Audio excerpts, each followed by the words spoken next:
ഫവസെ 2-3 ദിവസങ്ങളായിട്ട് മഴ ഒരു പ്രളയസമാനമായ രീതിയിൽ തന്നെ പോയിക്കൊണ്ടിരിക്കുകയാണ്.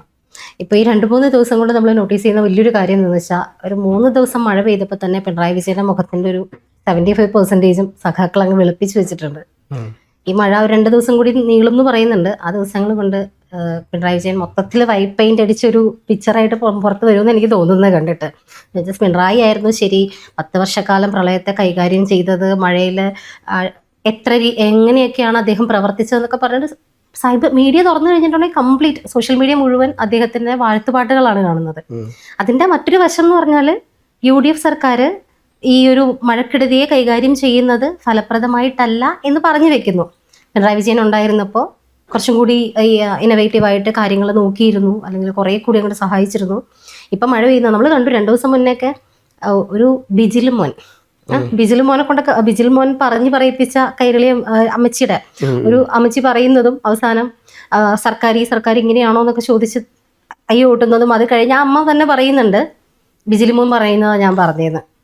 എന്തായാലും ഇതുപോലെയാണോ സർക്കാർ എന്ന് ചോദിച്ചുകൊണ്ടിരുന്ന, അല്ലെങ്കിൽ കൈരളി മാപ്രകൾക്ക് മുന്നിൽ പറഞ്ഞുകൊണ്ടിരുന്ന അമ്മ തന്നെ പിന്നീട് ആ മന്ത്രിയുമായിട്ട് ഒരുപാട് സൗഹൃദ സംഭാഷണങ്ങൾ നടത്തുന്നതൊക്കെ കണ്ടു. അപ്പോൾ കമ്മിക്കൂട്ടങ്ങളുടെ ആ ഒരു സംഭവങ്ങളൊക്കെ അങ്ങോട്ട് പൊളിഞ്ഞടങ്ങിയിട്ടുണ്ട്. ഈ പറയുന്ന പോലെ UDF സർക്കാർ ഈ ഒരു മഴക്കെടുതിയെ കൈകാര്യം ചെയ്യുന്നത് പിണറായി വിജയനെ കണ്ട് പഠിക്കേണ്ടതാണെന്നാണ് ഇപ്പോഴത്തെ ഒരു വെപ്പ്. എന്റെയും കാഴ്ചപ്പാട് അങ്ങനെ തന്നെയാണ്. ഓഹോ, കാരണം ഈ പറഞ്ഞ പോലെ മുഴുവനായിട്ട് UDFന്റെ ഉള്ളിൽ അവർ തമ്മിൽ തച്ചും കണ്ടപ്പോൾ അവർ തന്നെ PM ശ്രീയിൽ എന്ത് ചെയ്യണം എന്നുള്ളതും, സുഗതനായി ബന്ധപ്പെട്ട വിഷയത്തിൽ എങ്ങനെയാണ് ആഭ്യന്തര വകുപ്പിന്റെ അണ്ടർ സെക്രട്ടേറിയറ്റ് സാധനങ്ങൾ തദ്ദേശ സ്വയംഭരണ വകുപ്പ് മന്ത്രി പോലും അറിയാണ്ട് പാസ്സാക്കി എടുത്തതെന്നുള്ളതും, എങ്ങനെയാണ് അണ്ടർ സെക്രട്ടറി സാധനങ്ങൾ പോയി, ഇത്തരത്തിലുള്ള ചർച്ച അവിടെ നടക്കുകയാണ്. ഇവർക്ക് പ്രളയം നോക്കാനോ അല്ലെങ്കിൽ ജനങ്ങളുടെ വിഷയം നോക്കാനോ സമയമല്ല. 102 ആൾക്കാരുണ്ട് എന്നല്ലാണ്ട് കൃത്യമായിട്ട് ഇപ്പോൾ പിണറായി വിജയന്റെ കാലം നടക്കുമ്പോൾ ഇത്തരത്തിലുള്ള പ്രശ്നങ്ങൾ ചിരിക്കാൻ വേണ്ടി പറയുന്നതല്ല ശരിയാ. നിങ്ങൾ അന്ധമായി ഇങ്ങനെ എതിർക്കുന്നതുകൊണ്ടാണ്. ഈ പറഞ്ഞ പോലെ പിണറായി വിജയന്റെ കാര്യം വരുമ്പോൾ അദ്ദേഹത്തിന്റെ ഭരണകാലത്ത് ഉള്ളിലുള്ള ആഭ്യന്തര പ്രശ്നങ്ങൾ ഇല്ലായിരുന്നു. അത് ഒതുക്കി നിർത്താൻ അദ്ദേഹത്തിന് സാധിച്ചിരുന്നു. സ്വേച്ഛാധിപതി എന്നല്ല, it's all about the control. എങ്ങനെ ഒരു പാർട്ടി അല്ലെങ്കിൽ ഒരു സംസ്ഥാന ഭരണസഭയെ കൃത്യമായി കൊണ്ടുപോകണം എന്നുള്ളത് something we have to learn from his. അദ്ദേഹത്തിൽ നിന്ന് കുറേ കാര്യങ്ങൾ പഠിക്കേണ്ടതുണ്ടെന്ന് വിശ്വസിക്കുന്ന തന്നെ ഞാൻ. എല്ലാവരും അഴിച്ചു വിട്ട് കഴിഞ്ഞാൽ ഓരോരുത്തരും ഓരോ വകുപ്പ് പോലെ പോകും. അതിന് ഉത്തമ ഉദാഹരണമാണ് ഇപ്പോൾ നടന്നുകൊണ്ടിരിക്കുന്നത്. ഇപ്പോൾ പിണറായി വിജയനെ കണ്ട് പഠിക്കണം എന്ന് പറഞ്ഞ കാര്യം ഞാൻ മാത്രം പറയും. ഇപ്പോൾ പണ്ടത്തെ കുടുംബങ്ങളിലൊക്കെ കാരണവർ പറയുന്നത് ബാക്കിയുള്ളവർ അനുസരിക്കണം, അതൊക്കെ ഒരു ആസ്പെക്റ്റിൽ നോക്കി ശരിയാണ്. പക്ഷെ വേറൊരാൾക്ക് പോലും അഭിപ്രായ സ്വാതന്ത്ര്യം കൊടുക്കാണ്ട് ഇപ്പോൾ ഈ VD സതീശൻ എന്ന് പറയുന്ന നമ്മുടെ മുഖ്യമന്ത്രി കൈകാര്യം ചെയ്യുന്ന കുറച്ച് വകുപ്പുകൾ പറഞ്ഞ് നേരത്തെ ട്രോളുകൾ വന്നിരുന്നു. അദ്ദേഹം കൈകാര്യം ചെയ്യുന്നത് ഇത്ര വകുപ്പുകളാണെങ്കിൽ ഇതിന്റെ 23ഓളം വകുപ്പുകൾ കൈകാര്യം ചെയ്തുകൊണ്ടിരുന്ന ആളാണ് പിണറായി വിജയൻ. അപ്പൊ പിന്നെ ആർക്കും ഭാഗിച്ചു കൊടുക്കേണ്ട കാര്യമില്ല ഫവാസെ. അവിടെ അദ്ദേഹത്തിന്റെ അണ്ടറിൽ തന്നെയായിരുന്നു എല്ലാം. കോവിഡ് വന്ന സമയത്ത് ആരോഗ്യമന്ത്രി അല്ല പത്രസമ്മേളനം നടത്തി നമ്മൾ കണ്ടിട്ടുള്ളത്. കോവിഡിൽ എത്ര പേര് മരിച്ചു, എത്ര പേര് ഇന്ന് പുതിയ റിപ്പോർട്ട് ചെയ്തു, അത്തരം കാര്യങ്ങളെല്ലാം എല്ലാ ദിവസവും മീഡിയാസിന്റെ മുമ്പ് വരുന്ന മുഖ്യമന്ത്രി നേരിട്ടായിരുന്നു. അതൊക്കെ ഉത്തരവാദിത്തം. അതിനിടയിൽ ബാക്കിയുള്ളവരുടെ കാര്യങ്ങൾ ശരിക്കും സോഷ്യൽ മീഡിയയെ ഒരു PR ടീം ആക്കി മാറ്റി. അത് സത്യമാണ്. ഇപ്പോൾ പ്രളയം നടന്ന സമയങ്ങളിൽ ഒക്കെ എല്ലാ ദിവസവും സൈബർ മീഡിയകളിൽ സോഷ്യൽ മീഡിയയിൽ വരികയാണ്, ഇവിടെ ഇന്ന പോലൊരു പ്രശ്നം നടന്നിട്ടുണ്ട്, ആ ദുരിതാശ്വാസ ക്യാമ്പിലേക്ക് 50 പായകൾ വേണം, അല്ലെങ്കിൽ 50 ഇന്ന സാധനം വേണം, സാനിറ്ററി നാപ്കിൻ വേണം, അല്ലെങ്കിൽ കുട്ടികൾക്കുള്ള സ്നാക്കി വേണം, അല്ലെങ്കിൽ ഫുഡ് വേണം, ബിസ്ക്കറ്റ് വേണം. അതൊക്കെ നേരെ വന്നിട്ട് എങ്ങോട്ടാണ് പറയുന്നത്? സോഷ്യൽ മീഡിയയിൽ പോസ്റ്റ് ഇടുന്നു. അപ്പോൾ തന്നെ നമ്മൾ നാട്ടുകാരൊക്കെ കൂടെ അയച്ചു കൊടുക്കുന്നത് തെറ്റാന്നല്ല പറയുന്നത്. അപ്പൊ പിന്നെ അതങ്ങോട്ട് സോൾവ് ആയി. ഭരണകൂടം എന്താണ് ചെയ്തത്?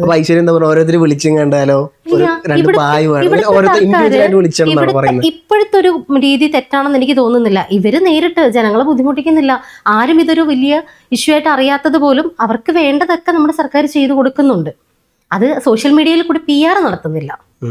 ഫുൾ ഫ്ലെക്സ് അടിച്ച് PR നടത്തി ഞങ്ങൾ ഇതെവിടെ ഇങ്ങനെ ചെയ്തു അങ്ങനെ ചെയ്തു എന്ന് പറഞ്ഞാൽ PR നടത്തുന്നില്ല. പിന്നെ ഞങ്ങൾക്ക് ഈ സഹായം വേണമെന്ന് പറഞ്ഞിട്ട് നാട്ടുകാരോട് പിരിക്കാത്തത് കൊണ്ട് നാട്ടുകാർ അറിയുന്നില്ല ഇത് ഇങ്ങനെ ഇവർ കൈകാര്യം ചെയ്യുന്നു എന്നുള്ളത്. പക്ഷെ അവർ കൈകാര്യം ചെയ്യാണ്ടിരിക്കുന്നുണ്ടോ?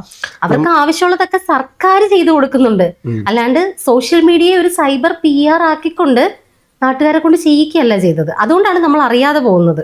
അവരൊന്നും ചെയ്യുന്നില്ല എന്ന് തോന്നുന്നത്. സർക്കാർ ആവശ്യത്തിനുള്ള ചെയ്തു കൊടുക്കുന്നുണ്ട് ഫവാസെ. അവിടെ ചെയ്തു കൊടുക്കുന്നില്ല എന്നല്ല ഞാൻ പറയുന്നത്. പിണറായി വിജയൻ ഐശ്വര്യ നേരത്തെ പറഞ്ഞു എല്ലാവരും കൂടെ വെളുപ്പിക്കാൻ നോക്കണം. ഇപ്പോൾ വൈറ്റ് വാഷ് അടിച്ച് ആൾറെഡി വെളുത്ത് കിടക്കാണ്, ഇനി വൈറ്റ് വാഷ് അടിച്ച് കഴിഞ്ഞാൽ ഒരു വെള്ളഭൂതം പോലെ ആവും. അപ്പം യഥാർത്ഥത്തിൽ ഇത് നിങ്ങൾ എന്താ പറയുക അന്ധമായി കോൺഗ്രസിനെ അനുകൂലിക്കുന്നവർ പറയുന്നൊരു കാര്യമായിട്ട് ഞാൻ കാണുന്നുള്ളൂ. അദ്ദേഹം നല്ല കാര്യങ്ങൾ ചെയ്തിട്ടുണ്ട്. ഒരുപക്ഷെ നിങ്ങൾക്ക് പറയാം ഈസ് എ മൊണോപോളിസ്റ്റിക് പേഴ്സൺ എന്ന് വേണമെന്നുണ്ടെങ്കിൽ പറയാം, സ്വേച്ഛാധിപതിയാണ്, ഏകാധിപതിയാണെന്നൊക്കെ പറയണമെങ്കിൽ പറയാം. പക്ഷേ അതിന് ഒരുപാട് നല്ല വശങ്ങളുണ്ട്. കാരണം പാർട്ടിക്കുള്ളിൽ അസ്വാരസ്യങ്ങളില്ലാണ്ട് പാർട്ടിയെ കൊണ്ടുപോകാൻ പറ്റും എന്നുള്ള സത്യമാണ്. പക്ഷേ അതൊരു പരിധി വിട്ട് കഴിഞ്ഞാൽ ആ പാർട്ടി ഇല്ലാണ്ടാകും എന്നുള്ളതിൻ്റെ ഉത്തമ ഉദാഹരണമാണ് 2026 തെരഞ്ഞെടുപ്പ്. കാരണം പല പാർട്ടി കോട്ടകളും ഇല്ലാണ്ടായത് അദ്ദേഹത്തിൻ്റെ ഈ ഒരു ഒരാളിലോട്ട് കേന്ദ്രീകരിച്ചതിൻ്റെ പ്രശ്നമാണെന്നുള്ളത് ഞാൻ അംഗീകരിക്കുന്നു. അതിനില്ല എന്നൊന്നും ഞാൻ പറയുന്നില്ല. പക്ഷേ നമ്മളിവിടെ പ്രളയത്തിൻ്റെ കാര്യം ചർച്ച ചെയ്യാവുന്നതല്ല, പാർട്ടിയുടെ നിലനിൽപ്പിൻ്റെ കാര്യങ്ങളല്ല. ഇങ്ങോട്ട് വരുമ്പം അദ്ദേഹത്തിൻ്റെ ആ ഒരു കർക്കശ നിലപാട് പലപ്പോഴും പാർട്ടിക്ക് ഉപകാരപ്പെട്ടിട്ടുണ്ട് എന്ന് തന്നെ എൻ്റെ അഭിപ്രായം. കാരണം അദ്ദേഹം മാധ്യമങ്ങൾക്ക് മുമ്പിൽ, സോഷ്യൽ മീഡിയയ്ക്ക് മുമ്പിൽ ഇത്തരത്തിലുള്ള സാധനങ്ങൾ വേണം, ഇതിൻ്റെ ഷോർട്ടേജ് ഉണ്ടെന്ന് പറയുമ്പോൾ ജനങ്ങളത് മാസീവായിട്ട്, ഈവൻ ടോവിനോ വരെ പരസ്യമായിട്ട് പറഞ്ഞിട്ടുണ്ട് അദ്ദേഹം താമസിക്കുന്ന വീടിൻ്റെ അടുത്ത് ഇത്തരത്തിലുള്ള സാധനങ്ങൾ കുറവുണ്ടെന്ന് അദ്ദേഹം സോഷ്യൽ മീഡിയയിൽ ഇടുന്നു. അതിൻ്റെ ഭാഗമായിട്ട് അവിടെ സെൻറ്ററുകൾ തുറക്കുന്നു, വേണ്ട സാധനങ്ങൾ അവിടെ കൊണ്ടുപോയി കൊടുക്കുന്നു. ഇത്തരത്തിലുള്ള കൃത്യമായിട്ടുള്ള ഒരു അജണ്ട, അല്ലെങ്കിൽ ഓരോ കളക്ടർമാരുടെ കീഴിലായിരുന്നു സാധനങ്ങൾ കൃത്യമായിട്ട് ചെയ്തത്. ഞാൻ ആ സമയത്ത് NSSൻ്റെ സെക്രട്ടറി ഇതിൻ്റെ കോളേജിൽ ഈ 2018 പ്രളയം നടക്കുമ്പോൾ. ഇവിടെ ഓക്കെ ഫൈൻ, അതൊക്കെ സമ്മതിക്കുന്നു. ഈ ടോവിനെ ഉൾപ്പെടെയുള്ളവർ പറഞ്ഞത് നമ്മൾ അപ് ടു ഡേറ്റ് കാര്യങ്ങൾ സോഷ്യൽ മീഡിയ വഴി അറിയുന്നതുകൊണ്ടാണ്, അവരുടെ അടുത്തുള്ള കാര്യങ്ങളെ ഓരോരുത്തർ പ്രതികരിക്കുന്നതുകൊണ്ടാണ്. ഈ ടോവിനെ ഉൾപ്പെടെയുള്ള ആളുകൾ അതിന് വേണ്ടിയിട്ട് സഹായം ചെയ്തു. ടോവിനെ മാത്രമല്ല, ഒരുപാട് സാധാരണ ആളുകൾ ഉൾപ്പെടെ പലരും. പക്ഷേ സോഷ്യൽ മീഡിയ അന്നത്തെ പോലെ ഇപ്പൊ 2018-19 സമാനമായിട്ടുള്ള ഒരു പ്രളയ സമാനമായിട്ടുള്ള അന്തരീക്ഷത്തിൽ കൂടി തന്നെ നമ്മളിപ്പോൾ പോകുന്നത്. പക്ഷെ സോഷ്യൽ മീഡിയ ഒരു കൺട്രോൾ റൂം ആയില്ല. അത് മാത്രമാണ് ഇവിടെ വന്നിരിക്കുന്ന ഒരു ഡിഫറൻസ് ആയിട്ട് എനിക്ക് തോന്നുന്നത്. അന്ന് നമ്മളിങ്ങനെ സോഷ്യൽ മീഡിയ വഴി ഇങ്ങനെ അറിഞ്ഞുകൊണ്ടേയിരിക്കുന്നു, അല്ലെങ്കിൽ ബാക്കി എല്ലാ കാര്യങ്ങളും മാറ്റി വെച്ച് അവരെ രക്ഷിക്കാനുള്ള കാര്യങ്ങളും ഒക്കെ ചെയ്യുന്നു. എല്ലാ ജീവനും വിലപ്പെട്ടതാണ്, അങ്ങനെ തന്നെയാണ് ചെയ്യേണ്ടത്. രക്ഷാപ്രവർത്തനങ്ങൾ അവിടെ നടത്തണം. സ്തംഭനം നടന്നിരുന്നു ആ സമയത്ത്. ഞാൻ പറയട്ടെ, CPM ആ കാലത്ത് 2018 ഐശ്വര്യ കേട്ടിന KVYAF, Kerala voluntary youth action force, 2018 പ്രളയം ഉണ്ടായി കഴിഞ്ഞപ്പോൾ സംസ്ഥാന സർക്കാരിന് മനസ്സിലായി ഇത് കുറച്ചും കൂടി സിസ്റ്റമാറ്റിക് ആവണമെന്ന് പറഞ്ഞുകൊണ്ട് ഗവൺമെന്റ് ഇനീഷ്യേറ്റീവ് തുടങ്ങിയ സാധനമാണ് KVYAF എന്ന് പറഞ്ഞിട്ട്. ഓരോ വാർഡ് അടിസ്ഥാനത്തിൽ വരെ വളണ്ടിയേഴ്സിന് ഉണ്ടാക്കുന്നു. അവർക്കൊരു പഞ്ചായത്ത് ലീഡർ വെക്കുന്നു, മണ്ഡലം ലീഡർ വെക്കുന്നു, ജില്ലാ ലീഡർ വെക്കുന്നു, സംസ്ഥാന ലീഡർ വെക്കുന്നു. പിന്നെ പേര് മാറ്റി ടീം കേരള എന്നാക്കി അതിൻ്റെ പേരൊക്കെ. കൃത്യമായിട്ട് ഗവൺമെൻറ് കൃത്യമായി ഇനീഷ്യേറ്റീവ് ചെയ്യുന്നുണ്ട്. അതിൽ ഈ പറഞ്ഞ പോലെ DYFIക്കാരും യൂത്ത് ലീഗിൻ്റെ വൈറ്റ് കാർഡ് ആണെങ്കിലും കോൺഗ്രസിൻ്റെ ആണെങ്കിലും ഇന്ദിരാ ടീമിൻ്റെയും അങ്ങനെ കുറേ ബ്രിഗേഡ്സ് ഒക്കെ ഉണ്ടായിരുന്നു, കോൺഗ്രസിൻ്റെ ബ്രിഗേഡ്സ് ഒക്കെ ഉണ്ടായിരുന്നു. അപ്പോൾ ഇത്തരത്തിൽ എല്ലാവരെയും കൂട്ടി ഇണക്കിക്കൊണ്ട് കൃത്യമായിട്ടുള്ള ഗവൺമെൻറ് സിസ്റ്റമാറ്റിക്കായിട്ട് സാധനം കൊണ്ടുപോകാൻ ഗവൺമെൻറ് പറ്റി എന്നുള്ളതാണ്. ഈ ഒരു പ്രളയം ഉണ്ടായി കഴിഞ്ഞപ്പോൾ ഇത്രമാത്രം ആലോചിച്ചാൽ മതി. യുവജനക്ഷേമ ബോർഡ് ഇത്രയധികം വലിയ സെറ്റപ്പ് ആയിട്ടുള്ള ഈ ടീം കേരളക്കാണ് കൃത്യമായി അതിനെ യൂട്ടിലൈസ് ചെയ്യാൻ സംസ്ഥാന സർക്കാരിന് പറ്റിയില്ല എന്നുള്ളതാണ്. അവർ ചെയ്യുന്നില്ല എന്ന് ഞാൻ പറയുന്നില്ല. അപ്പോൾ ഇതിങ്ങനെയൊക്കെയാണ് ഗവൺമെൻറ് ചെയ്തായിരുന്നു. അത് ഗവൺമെൻറ് ഇനീഷ്യേറ്റീവിൽ ഈ പറഞ്ഞ പോലെ ഗവൺമെൻറ്റിൻ്റെ യൂണിഫോം ഇട്ടുകൊണ്ടുള്ള ആൾക്കാരുടെ രംഗത്ത് വരുന്നു. അതിനിടയിൽ അല്ലാതെയുണ്ട് പാർട്ടിക്കാർ അവരുടെ യൂണിഫോം ഇട്ട് നടത്തുന്ന DYFIയുടെയും CPMൻ്റെയും കോൺഗ്രസിൻ്റെയും ലീഗിൻ്റെ ഒക്കെ അവരുടെ യൂണിഫോം ഇട്ട് നടത്തുന്ന പരിപാടിയുണ്ട്, ഇല്ല എന്ന് ഞാൻ പറയുന്നില്ല. പക്ഷേ കൃത്യമായിട്ടുള്ള ആൾക്കാരെ വളണ്ടിയർ സാധനങ്ങൾ കൃത്യമായിട്ട് ക്രോഡീകരിക്കാൻ, അതിനെ ഒരു ഒരു അമ്പർലക്ക് കീഴിൽ കൊണ്ടുവരാൻ സംസ്ഥാന സർക്കാരിന് സാധിച്ചു എന്നുള്ളതാണ്.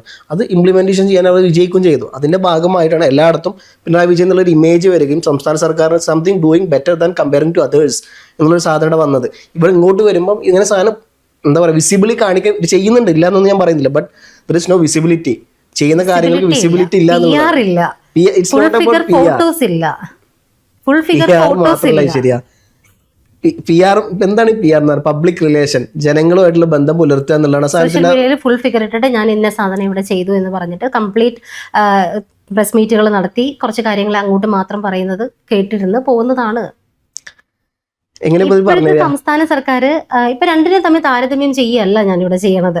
അവര് ചെയ്തത് മോശമായിരുന്നു അല്ലെങ്കിൽ ഇവരാണ് ബെറ്റർ എന്നും അല്ല പറയുന്നത്. രണ്ടു കൂട്ടരുടേതായിട്ടുള്ള രീതിയിൽ അന്നത്തെ സമയത്ത് അവർ നോക്കിയില്ല എന്നുള്ളതല്ല പറയുന്നത്. പക്ഷെ ഇപ്പൊ വരുന്ന ഈ ഒരു സൈബർ ക്യാമ്പയിനിങ് ഉണ്ടല്ലോ, ലൈക്ക് പിണറായി വിജയൻ ആയിരുന്നു നല്ലത് അല്ലെങ്കിൽ തെറ്റുപറ്റിപ്പോയി അനുഭവിക്കുകയാണ് എന്നുള്ള രീതിയിൽ UDF സർക്കാരിനെതിരെ വരുന്ന ക്യാമ്പയിൻ പലപ്പോഴും ശരിയാണ്. കാരണം ഈ ഇലക്ട്രിസിറ്റി പോയതൊക്കെ ഒന്ന് ആലോചിക്കുക. ശരിയാ. അപ്പൊ എങ്ങനെ ഇത്രയും കാലം നമുക്കില്ലാത്ത പ്രശ്നങ്ങൾ ഇപ്പൊ ആവശ്യം മാത്രം 10 വർഷക്കാലം ഇലക്ട്രിസിറ്റിയുടെ കാര്യത്തിലേക്ക് വരികയാണെങ്കിൽ 12 രൂപ.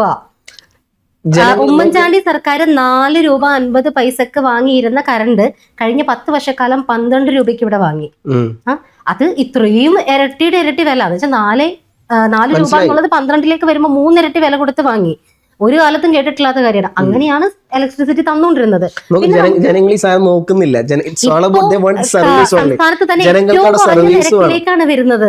2.5 രൂപയ്ക്ക് ഇത് വാങ്ങിക്കാനുള്ള കരാറിലേക്കാണ് സംസ്ഥാന സർക്കാർ പോകുന്നത്. അത് വലിയൊരു അച്ചീവ്മെന്റ് ആണ്. അതുവരെ ഉള്ളൊരു ഇപ്പൊ എല്ലാവരും കളിയാക്കി ഫവാസ് തന്നെ പറഞ്ഞിട്ടുണ്ട് സർക്കാരിന്റെ ഒരു ഹണിമൂൺ പീരീഡ് ആണെന്ന്. ആദ്യത്തെ അതൊക്കെ കഴിഞ്ഞിട്ട് അവരുടെ പ്രവർത്തനത്തിലേക്ക് വന്നു കഴിഞ്ഞു. അതിപ്പോ ആദ്യത്തെ ഒരു ഇപ്പൊ ഞാനും അംഗീകരിക്കുന്നില്ല അത് രാത്രി ഒരു 10-10:30 കഴിഞ്ഞിട്ടുള്ള ഈ കറണ്ട് കട്ടുണ്ടല്ലോ, നമ്മളൊക്കെ ഒന്ന് കിടക്കാൻ നിൽക്കുന്ന സമയത്ത് സാധാരണക്കാരെ ഏറ്റവും കൂടുതൽ ബുദ്ധിമുട്ടിക്കുന്ന കാര്യം തന്നെയാണ്. കറണ്ട് കട്ട് ബുദ്ധിമുട്ടാവുന്നുണ്ട്, അത് ആ ഒരു കാര്യത്തിൽ ന്യായീകരിക്കുകയല്ല ചെയ്യുന്നത്. ഇതിൽ എന്താണ് ചെയ്യാൻ പറ്റുന്നതെന്നുള്ളത് വൈദ്യുതി മന്ത്രി പോലും ഒന്ന് മര്യാദക്ക് പറഞ്ഞു തരുന്നില്ല നമുക്ക്. പക്ഷെ ഇതിന്റെ സത്യാവസ്ഥ ഈ പറയുന്നത് പോലെ ഇരട്ടിയുടെ 3 ഇരട്ടി വില കൊടുത്ത് വാങ്ങിക്കൊണ്ടിരുന്ന വൈദ്യുതി ഇപ്പോഴത്തെ ഒരു സംസ്ഥാന സർക്കാരിന്റെ ഇത് വെച്ചിട്ട് ബഡ്ജറ്റ് കാര്യങ്ങളൊക്കെ നോക്കി കഴിയുമ്പോൾ അതിൽ വേരിയേഷൻസ് ഉണ്ട്. പക്ഷെ ആ ഒരു സ്ഥിതി ഒരു മാസത്തിനുള്ളിൽ തന്നെ പഴയ അവസ്ഥയിലേക്ക് കൊണ്ടുവരാൻ പറ്റും എന്ന ഉറപ്പ് ഇവർ വെക്കുന്നുണ്ട്. അത് ഇവർ സോഷ്യൽ മീഡിയ വഴി ആളുകളെ അറിയിക്കുന്നില്ല എന്നുള്ളതൊരു തെറ്റാണ്. അത് സോഷ്യൽ മീഡിയ വഴി പറയേണ്ടതാണ്. നിങ്ങൾ പറഞ്ഞു തരണം, ഞങ്ങൾ ഇങ്ങനെയാണ് ഒരു ഒന്നാമത്തെ കാര്യം ഈ സർക്കാർ എനിക്ക് തോന്നുന്നില്ല അങ്ങനെയാണെങ്കിൽ സോഷ്യൽ മീഡിയ നിങ്ങൾക്ക് ഇത്ര തൊട്ടുകൂടായ്മ അയത്തുള്ള സാധനമാണെങ്കിൽ പിന്നെ ആ സാധനം നിങ്ങൾ ഒഴിവാക്കണം. നിങ്ങൾ ഇനി മുതൽ ഇൻസ്റ്റാഗ്രാം യൂസ് ചെയ്യരുത്, FB യൂസ് ചെയ്യരുത്, X യൂസ് ചെയ്യരുത്. എല്ലാ സാധനങ്ങളും നിങ്ങൾ ഒഴിവാക്കിയിട്ട് എന്ത് ചെയ്യണം, നിങ്ങൾ ഈ പറഞ്ഞ പോലെ പണ്ടത്തെ മൻ കി ബാത്ത് മോദിയുടെ പരിപാടി പോലെ നടന്നാൽ മതി. മോദിക്ക് വരെ ബോധോദയം വെച്ച് മോദി മൻ കി ബാത്ത് ഒഴിവാക്കി ഇപ്പോൾ കഴിഞ്ഞ 2 ആഴ്ചയായിട്ട് അദ്ദേഹം ഫുൾ ടൈം സോഷ്യൽ മീഡിയ അർദ്ധരാത്രി വരെ വന്നുകൊണ്ട് യുവാക്കളോട് സംസാരിക്കുന്നു ഇൻസ്റ്റാഗ്രാമിലൊക്കെ വന്നിട്ട്. മോദിക്ക് വരെ വെളിച്ചം വെച്ചു. അത് കൃത്യമായി അദ്ദേഹത്തിന് ചെയ്യാൻ പറ്റി എന്നുള്ളതാണ്. എന്തെങ്കിലും അതൊരു അത്യാവശ്യത്തിനൊക്കെ ഒരുപാട് പേർക്ക് ബ്ലഡ് കാര്യങ്ങൾക്ക് വേണ്ടിയിട്ടൊക്കെ സോഷ്യൽ മീഡിയ നല്ല രീതിയിലും ഉപയോഗിക്കാം. പക്ഷെ ദേശീയ അല്ലെങ്കിൽ കേന്ദ്ര സർക്കാരിന്റെ റോഡിന്റെ നടുക്കിൽ പോയി നിന്നിട്ട് ഫോട്ടോ എടുത്ത് റീലും ഇട്ടിട്ട് ഇത് എന്റെ റോഡ് ഞാൻ ഉണ്ടാക്കിയതെന്ന് പറഞ്ഞിട്ട് റീൽ ഇടുന്ന ഒരു മന്ത്രി മരുമോനൊക്കെ നമുക്ക് നേരത്തെ ഉണ്ടായിരുന്നു. അത്തരത്തിൽ വേണമെങ്കിലും ഉപയോഗിക്കാം സോഷ്യൽ മീഡിയ, നല്ല രീതിയിലും ഉപയോഗിക്കാം സോഷ്യൽ മീഡിയ. ശരിയാണ്, ഇല്ലാന്നൊന്നും ഞാൻ പറയുന്നില്ല. ഇതിന് 2 വശങ്ങളുണ്ട്. ഐശ്വര്യ പറഞ്ഞത് എല്ലാം കാര്യം സോഷ്യൽ മീഡിയയിലൂടെ പറയുന്നു എന്നുള്ളതാണ്. അതിനാണ് PR എന്ന് പറഞ്ഞത്. ജനങ്ങളോട് conveying the message to the audience എന്നുള്ളതാണ് സോഷ്യൽ മീഡിയയുടെ ഒന്നാമത്തെ സാധനം. അത് ഗവൺമെന്റ് ചെയ്യുന്നുണ്ട്. അവർ സോഷ്യൽ മീഡിയ വലിയ എക്സ്പെൻസീവ് ഇല്ല. എല്ലാവർക്കും ഇപ്പോൾ കാലത്ത് ഐശ്വര്യക്ക് ഇൻസ്റ്റാഗ്രാം ഉണ്ടാവും, FB ഉണ്ടാവുമായിരിക്കും, വാട്സപ്പ് ഉണ്ടാവുമായിരിക്കും. അപ്പോൾ കൃത്യമായി അത് പോസ്റ്റ് ചെയ്ത് കഴിഞ്ഞാൽ എനിക്ക് പറയാനുള്ള സാധനം എത്തും. ഞാൻ എല്ലാവരും വിളിച്ച് പറയേണ്ട ആവശ്യമില്ല. അപ്പോൾ മെസ്സേജ് കൃത്യമായ ആൾക്കിടയിൽ കൺവേ ചെയ്യാൻ പറ്റുന്നുണ്ടല്ലോ. അതിന് മാർഗ്ഗമായിട്ട് സോഷ്യൽ മീഡിയ യൂസ് ചെയ്യുന്നു. അതിന് പല എന്താ പറയുക, നല്ല വശമുണ്ട്, ഈ പറഞ്ഞ പോലെ ചീത്ത വശമുണ്ട്. അത് ഗവൺമെന്റ് കൃത്യമായി യൂട്ടിലൈസ് ചെയ്യുന്നതാണ് പിണറായി വിജയന്റെ മീൻസ് അവരുടെ സക്സസ് എന്ന് പറയുന്നത് ആ സാധനം കൃത്യമായിട്ട് സോഷ്യൽ മീഡിയ മാനേജ്മെന്റ് ഉണ്ടായിരുന്നു. പക്ഷെ ഇപ്പോൾ ഭരണസ്തംഭനം ത്തിലേക്ക് പോയിട്ടില്ല കാര്യങ്ങൾ. റവന്യൂ മന്ത്രി, മുഖ്യമന്ത്രി നേരിട്ട് ഇടപെട്ട് നിർദ്ദേശങ്ങൾ നൽകുന്നു, റവന്യൂ മന്ത്രി കാര്യങ്ങൾ നോക്കുന്നു. അന്ന് DYFI SFI അങ്ങനെ ഓരോരുത്തരെ വോളണ്ടിയർ ആക്കിയതുപോലെ ഇപ്പോൾ ഈ ഒരു വിഷയം വന്നപ്പോൾ ഓരോ ജില്ലയിലും മന്ത്രിമാർ നേരിട്ടാണ് ഉത്തരവാദിത്തം എടുക്കുന്നത്. അപ്പോൾ അതിൻ്റെതായിട്ടുള്ള ഒരു റെസ്പോൺസിബിലിറ്റിയും കാര്യങ്ങളും അവർ കാണിക്കും. അതുകൊണ്ടാണ് ജനങ്ങൾക്ക് നമ്മൾക്ക് നേരിട്ട് കയറി ഇടപെട്ട് അതിൽ സോഷ്യൽ മീഡിയ പോസ്റ്റ് ചെയ്ത് നമ്മൾക്ക് അതിലേക്ക് ഇൻവോൾവ് ആകാൻ. ഉദാഹരണം പറയാം, ഈ കാസർഗോഡ് MP രാജ്മോഹൻ ഉണ്ണിത്താൻ കാസർഗോഡും കണ്ണൂരും വലിയ തരത്തിലുള്ള പ്രളയം നടക്കുന്ന റോഡിലൊക്കെ വെള്ളം മൂങ്ങുന്നത്. കാസർഗോഡ് ഐശ്വര്യ കണ്ടിട്ടുണ്ട് ഒരു വീഡിയോയിൽ, ഒരു ചെറിയ തോണി അതിൽ വരുന്നു, ആളവിടെ കാലൊക്കെ വെച്ച് ഇങ്ങനെ ഇരിക്കുന്നു. എന്നിട്ട് മാധ്യമങ്ങൾക്ക് ബൈറ്റ് കൊടുക്കും, വെള്ളയും വെള്ളയൊക്കെ കതറൊക്കെ ഇട്ടിട്ട് ആ ചുളിവ് പോലും മാറില്ല, ഇങ്ങനെ വടി പോലെ നിൽക്കുന്നു. അതായത് തുണി ഇട്ടിട്ട് ആളിങ്ങനെ ഇരിക്കുന്നു. എന്നിട്ട് വലിയ എന്താ പറയുക VIP പോലെ വെള്ളത്തിൽ പോലും ഇറങ്ങുന്നില്ല. അതേ വശം തന്നെ മറുവശം നോക്കി കഴിഞ്ഞാൽ ഈ പറഞ്ഞ പോലെ ഉമ്മൻചാണ്ടിയുടെ മകൻ ചാണ്ടി ഉമ്മൻ, അദ്ദേഹം അറിയ പോലും ഇല്ല, ആളെ MLA ആണെന്ന് പോലും അറിയുന്നില്ല. ഒരു ട്രൗസറും ബനിയനൊക്കെ ഇട്ടിട്ടാണ് ആൾ ഈ പട്ടിപ്പണി എടുക്കുന്നത്. അപ്പം 2 വശമുണ്ട് ഇതിന്. MLA മാരുണ്ട്, ഈ പറഞ്ഞ പോലെ വെള്ളിയിട്ട് കതിർധാരികളായ കുറേ ആൾക്കാരുണ്ട്. മറുവശത്ത് ചാണ്ടി ഉമ്മനെ പോലെ എന്താ പറയുക MLA ആണെന്നുള്ള ബോധം ഇല്ലാണ്ട് കൃത്യമായി ജനങ്ങൾക്ക് വേണ്ടി എല്ലാ പണിയും ചെയ്തു കൊടുക്കുന്നു. താൻ എത്ര വലിയ ആളാണ്. ഉമ്മൻചാണ്ടിയുടെ അതേ സ്ഥാനം, ആ ലെഗസി അതേപോലെ കീപ്പ് ചെയ്യുന്ന നേതാക്കന്മാരും ഉണ്ട്. അപ്പം 2 വശങ്ങൾ അതിനുണ്ട് എന്നുള്ളത് ഞാൻ പറഞ്ഞു. പിണറായി വിജയൻ്റെ കാര്യങ്ങൾ വരുമ്പോൾ കൃത്യമായിട്ട് അവർക്ക് യൂട്ടിലൈസ് ചെയ്യാൻ പറ്റുന്നില്ല. രാജ്മോഹൻ്റെ കാര്യം വരുമ്പോൾ ഇങ്ങനത്തെ കുറേ നേതാക്കന്മാർ CPM-നേക്കാൾ കൂടുതൽ കോൺഗ്രസിനുണ്ട്. ഉറപ്പായിട്ടും 2 കൂട്ടത്തിലും ഉണ്ട്. 2 പേരെയും തമ്മിൽ ഇപ്പൊ കമ്പാരിസൺ നടത്തുന്നതിന് പകരം ഇപ്പോഴത്തെ ഒരു പ്രതിസന്ധി ഘട്ടം തരണം ചെയ്യുകയാണ് ശരിക്കും വേണ്ടത്. അതിന് വേണ്ടിയിട്ടുള്ള സർക്കാർ ചെയ്യുന്നുണ്ട്. അവരുടെ ഭാഗത്തുനിന്ന് വീഴ്ച ഉണ്ടാവുകയാണെങ്കിൽ അന്ന് നമുക്കിരുന്ന് വിമർശിക്കാം. അതുവരെ ഇപ്പുറത്ത് പിണറായി ആയിരുന്നെങ്കിൽ ഇങ്ങനെ മഴ പോലും പെയ്യില്ലായിരുന്നു എന്നുള്ള രീതിയിലുള്ള കണ്ണടച്ചിരുട്ടാക്കുന്ന ന്യായീകരണങ്ങൾ കൊണ്ട് സോഷ്യൽ മീഡിയയിൽ നിരങ്ങുന്നത് നിർത്തുകയാണ് വേണ്ടത്. അത് അവരുടെ ഭാഗത്തുനിന്ന് കൃത്യമായിട്ടൊരു വീഴ്ച കാണട്ടെ, അപ്പൊ നമുക്ക് ഇതുപോലെ വിമർശിക്കാം.